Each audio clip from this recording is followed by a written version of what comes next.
prvoj poziciji.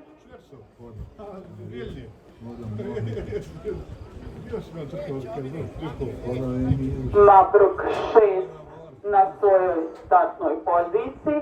Pojahuje ga njegov jahač, Beletut Zlatko. Svoj grlo se nalazi unutar start mašine. I svakog trenutka očekujemo start prvog nadmetanja na hipodromu Bakšajiške bare i trka je puštena.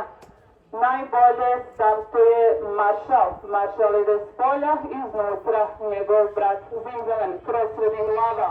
Zatim Mabruk 6, Malik Almasari, te na posljedku Fakir Ibn Bukefal. Na prvoj poziciji je Zimzelen, druga pozicija Aval, treća pozicija Maršal. Maršal uzima drugu, Maršal uzima lidersku poziciju i odmiče se od brata Zimzelena.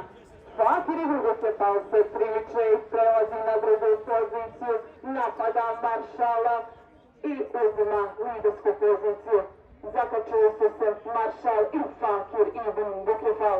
Treća pozicija Zimzelen, četvrti Aval, zatim Malik Almasari, te Mabruk 6. Iznutra je